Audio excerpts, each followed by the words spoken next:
Hello, everybody.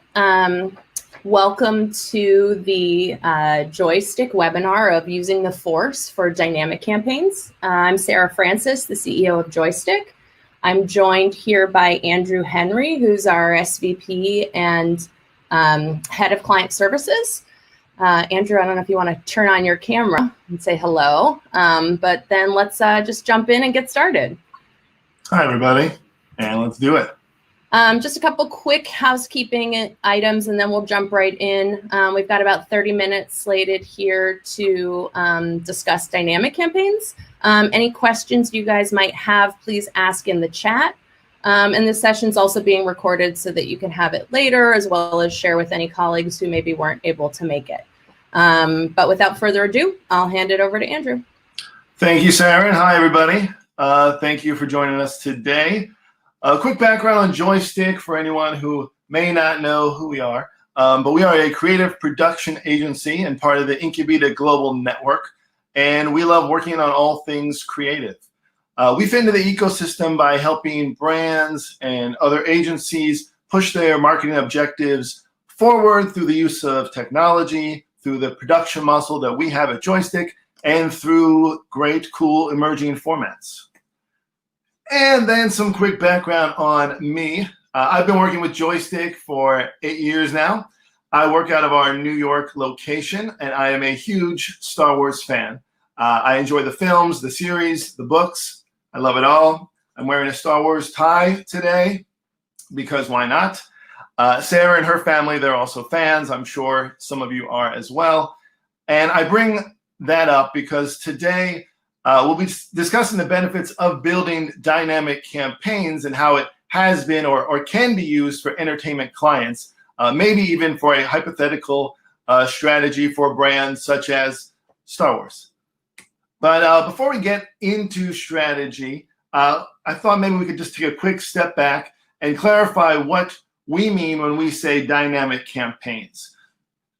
So at Joystick, we love to go in and help a brand, in this example here, HBO, take a very complex offering and make it much, much easier to reach a larger audience through the use of dynamic setups.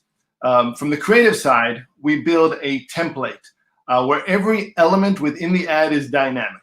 So the images, the logo, the copy, everything you see is dynamic. And then on top of that, we add a level of strategy, which I will talk about shortly. And then in terms of the next component of after the template is built, we build a dynamic feed, and you'll see some screenshots here. And the feed is where the strategy and the logic come into play.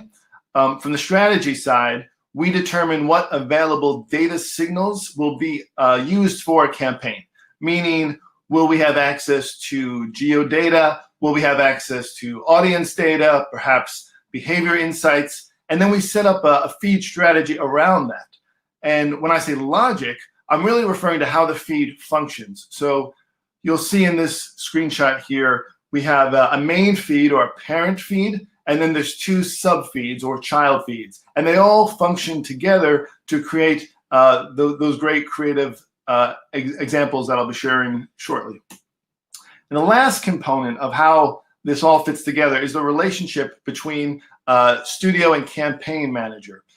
Now on the Joystick side, we build those templates, as I mentioned, and we take all the great client assets, the artwork, the beautiful imagery. They're all stored in a secure asset library.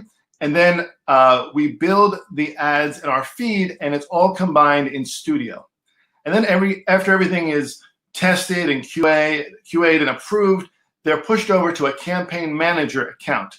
And then the media team can buy inventory for the campaign through DV360 programmatically, or really through any third-party tags or direct buys. But this is a high-level breakdown of how it all fits together. And on Joystick, we typically are handling the sort of left side of the screen here, the studio side of things. And then once everything is built and it's live, you can have as many creative variations needed to support any campaign. Okay, so if you'll allow me to take a very brief trip down memory lane, I thought it'd be interesting to talk about maybe the history of dynamic campaigns and how we got here today. I'm sure some of you know, but the very first online banner ad was introduced in 1994. And by 2001, Flash and Rich Media entered the picture. Companies such as PointRoll and iBlaster and Unicast, they were all racing to build the next great ad format. And around 2005 is when the available technology sort of started to push dynamic forward. During this period, we saw the launch of the ad exchanges and the DSPs, and it was sort of a rise of the modern ad tech. And in these platforms, dynamic creative was just emerging. At this point, it was mostly swappable copy based on triggers, and everything was built and stored within the ad unit itself. Entertainment properties were actually one of the first to use this functionality to change copy based on a film's release date. So there'd be a creative saying, you know, in theaters next week, in theaters Friday, in theaters tomorrow, etc. And by 2010, we started to have the ability to have the creative elements dynamically pulled into the ad from someplace else. So instead of everything being coded into the ad itself, they could be pulling in information from another place. The big evolution around this time was programmatic ad tools, making it possible for marketers to effectively target and retarget creative. This was definitely around early days for programmatic and RTB technologies, but we saw the rise of open exchanges and the beginning of the shift away from traditional IO-based media buying. And then enter big data. So this is when marketers really had access and were able to focus on vast amounts of data with access to first and third party information, everything about an audience's demographic, their location, their purchase history. It was all easily accessible and could help to inform the dynamic creatives. Creative not only became much more personalized, but it became more personalized across channels. So, you know, what are some real world examples for dynamic campaigns and strategies that can be used? We have a few different slides here showing a whole array of strategies. So first up, certainly would be audience targeting based on any demographics we may have. We could target based on age. We could target based on behavior, based on past purchases. Really build a campaign that's going to speak directly to the audience that will see the creative. Next up is localization. That's another great dynamic tool. In localization, we're referring to a campaign that may be running across multiple markets around the globe at the same time. The campaign obviously would have different languages based on where it's going to be served. You certainly could have graphics or imagery that would be appropriate for that area. And it's nice because it still allows the marketing team to have a cohesive story anywhere in the globe. Weather targeting, that's another great, very fun example. For these executions, the data is typically pulled in from some sort of API integration. We can concept very specific creative designs and message around any weather condition and make sure that the audience is seeing something very hyper-specific to what they're seeing out their window. And location targeting or geo targeting. Now, this is a little bit different than localization. As I said, localization is more about having sort of the same campaign in multiple markets in different languages. Geo-targeting would be targeting based on cities, based on DMA regions, or even by zip codes.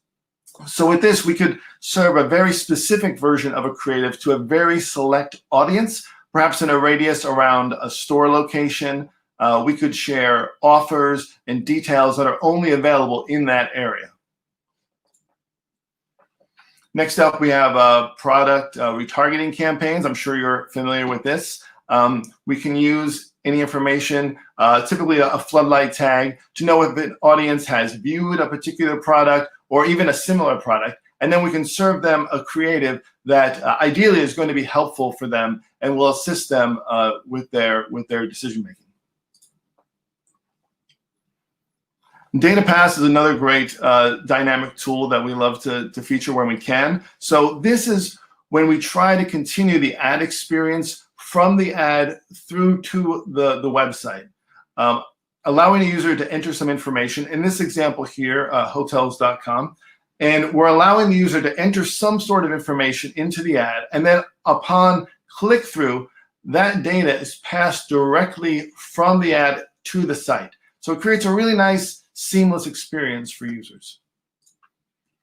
And a final slide around dynamic strategy here would be when we are typically, a joystick, I should say, providing strategy to a partner, and with the long-term plan that they eventually could take it over themselves. We love to work with maybe an in-house team or another agency.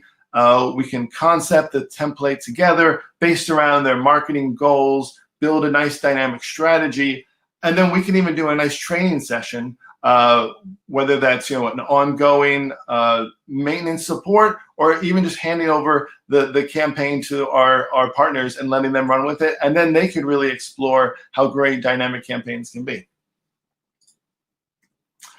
All right, so speaking of dynamic strategy, now that I think we have a general lay of the land, we thought it might be helpful to show a couple of use cases for how a dynamic strategy can vary greatly and be implemented very differently depending on the client's objectives, which lets me bring in Star Wars. Okay, so aside from my great love of Star Wars, it actually makes a really interesting case and a point for how very different strategies may be employed even while marketing for the same film. So first, if we can go back in time a little bit to May 1977, that is when the very first Star Wars film was released. And during that time, certainly advertising options were limited. TV, radio, print, but certainly nothing was considered dynamic at this time.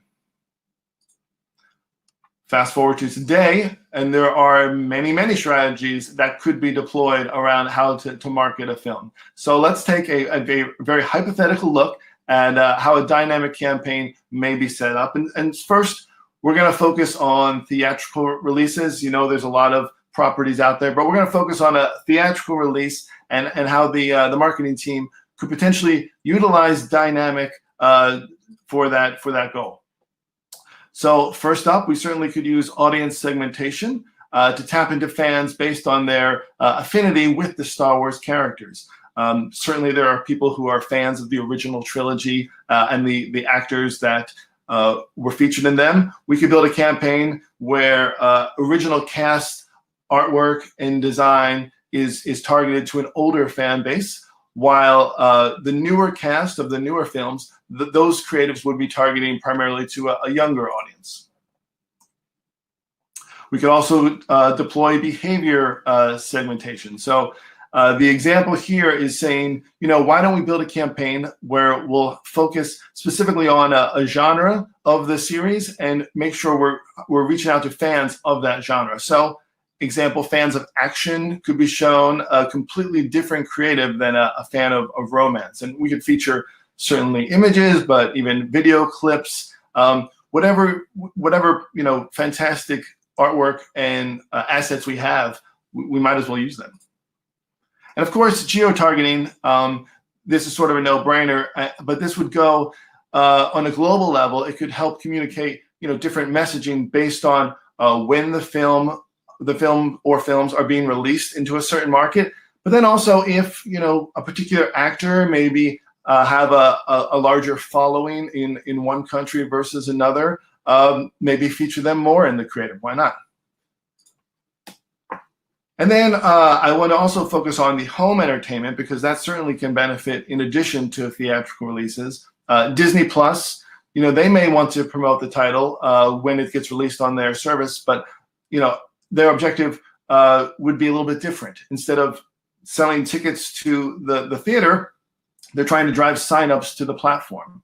So perhaps we could do a remarketing campaign with the knowledge of audience viewing habits. Potentially, if we know an audience member has seen a previous film in the series, we certainly could let them know that the latest one is available on the platform, or even maybe take a multi-title approach and market the entire trilogy or the entire series of Star Wars films, and let audience members know that we are the central hub for all things Star Wars, and you can find that on our platform.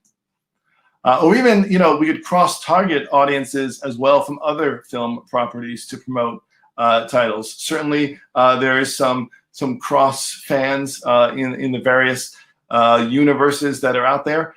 So why not maybe reach out to a similar fan base, let them know, hey, if you like this is available too. We really could do a lot of fun things there. And those are certainly just some very, very high-level examples of strategies. And there are many, many ways to use a dynamic campaign and build a dynamic setup.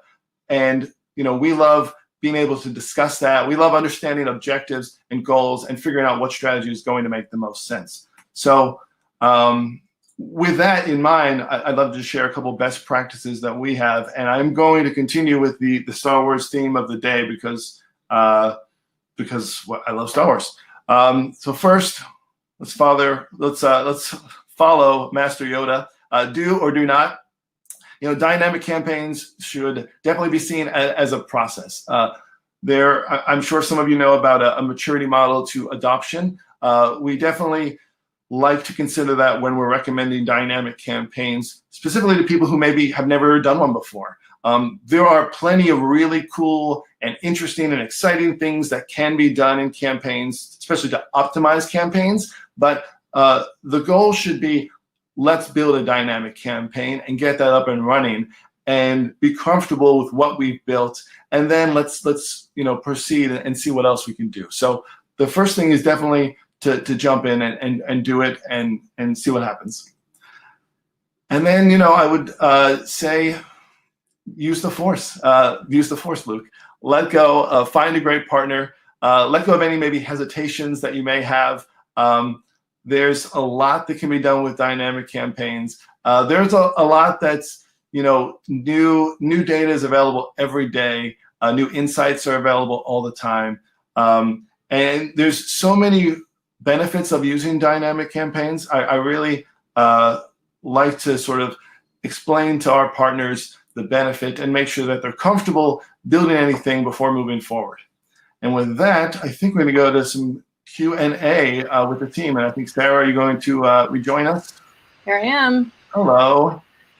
That was awesome, Andrew. Thank you. I think my 4-year-old would have just loved the pictures, even if he had no idea what you were talking about. That's my audience, so I'm glad to hear that. No, thank you for taking us through that, and actually really enjoyed also the history, the little flashback. Ages us a little bit, but having seen all of that kind of as we were growing up through this industry. Sure. Yeah, I've got a couple questions for you. So let's see here. How about this? When talking to clients who have never run dynamic before, okay. what would you suggest sort of an easy way to get started? It sounded like you were saying we should just go. Like, there is no try. Just get started. Don't be afraid. Can you take a client who hasn't run dynamic before, sort of what would be the crawl sort of stage and what to expect? Well, that's a great question. I definitely think with a lot of things, organization is definitely a huge key here. So, and I mean organization across the various teams that will have to work together to execute a dynamic campaign properly. Obviously, the technology behind all of this is important, but you need to have clear communication and organization between the marketing team and between the agency and between the media team, because there's certainly, everyone has to get on the same page with what the goals of the campaign are. And I think being organized will allow the process to go much more smoothly. Cool. Yeah, that makes a lot of sense. And then I guess sort of a nice follow-up question is sort of when you are running a dynamic campaign, what types of things should brands keep in mind in order to be successful, or what their sort of expectations should be around that? Yeah, well, it's also a very good question. I think, outside of the strategies that we've discussed, whenever I'm talking about dynamic campaigns, I like to sort of just say there's two big buckets of why you build a dynamic campaign. One is you would like to or need to create a lot of variations of a campaign. A lot of, whether that's a lot of different CTA messages, you have a lot of images, you'd like to do A/B testing. You just want to create, 50, 100, whatever it is, variations, and you want to optimize against that. So that's sort of like the first version of why to build a dynamic campaign. Another version would be we want to do something that's focusing on the data that we're going to use and filter our creative based on that and make a very specific creative for specific audience members. So there are two different sort of roads you can go down. So to be successful, it's sort of figuring out which one of those you want to do. Because I think sometimes it's also people maybe are not 100% certain which one they want to do yet. They hear the word dynamic, they want to build something that's dynamic. But if the goal is, to have 50 versions of a campaign, it's going to be different than we want to target people specifically in, the Northeast region or something like that. So really, it probably goes back to being organized and understanding setting the goal for yourself to be successful. Mm-hmm. Okay. One last question. Do you have an all-time favorite dynamic campaign that you've worked on or that you really enjoyed? Well, they're all my children. I don't know. I think I can't pinpoint one dynamic campaign, but I can certainly say my favorite campaigns are the more complex, because it's certainly more gratifying when you take something very, very complex and figure out how to hit any sort of marketing goals around that. So, we build at Joystick, as you know, Sarah, we build all sort of dynamic campaigns. We build ones that have, maybe 5 to 10 rows on a dynamic feed. And then we build other campaigns that have 1,000+ rows on a feed. And, whenever we kick off, sometimes, whenever we kick off these dynamic campaigns, we have dynamic strategists, we have our creative director, we have our fantastic producers, our devs, everyone's involved. And, everyone brings another piece of understanding to the table and some foresight that maybe someone is not thinking of clearly. So that's why I say my favorite dynamic campaigns are the more complex and the more people on our team we can involve, because I know we're going to solve it, and I know it's going to be great. And it's a great feeling once we have that campaign in a fantastic place and it's live and everyone's happy. Yeah. Okay, now to the most important part. Uh-oh. You couldn't get me through this without my Darth Vader helmet. Very important. I need to ask you a couple trivia questions to understand if you really are as big a fan as you claim to be. I'm going to have a sip of water before this. Yeah, be ready. All right, here we go.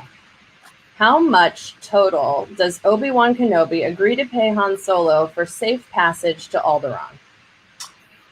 Okay. Well, you're referring to asking them to take a trip on a ride on the Millennium Falcon. I believe the answer is he gives them 2,000 credits in person and then an additional 15 once they reach their destination. So that would be 17,000 credits. Well played. You are correct, sir. Second question. How many languages is C-3PO fluent in? C-3PO is fluent in over 6 million forms of communication, obviously. Very, very good. All right, last question. Okay. Where was Luke Skywalker originally headed to pick up power converters? I mean, he was heading to Tashi Station. I think anyone knows that, obviously. Very good. Very good. Thank you very much. All right. Well, thank you, everybody, for tuning in. This was great. This was a great sort of intro. I loved that it was through the lens of Star Wars, as Andrew mentioned, a favorite of his, but also a personal favorite of mine and my family. You can see with the Darth Vader helmet, a lot of times things devolve into some sort of Star Wars conversation. But thanks again for joining us. Again, this will be available afterwards. If you're registered, you'll get an email with the link, and feel free to share it out from there. So thanks again. Thanks, everyone.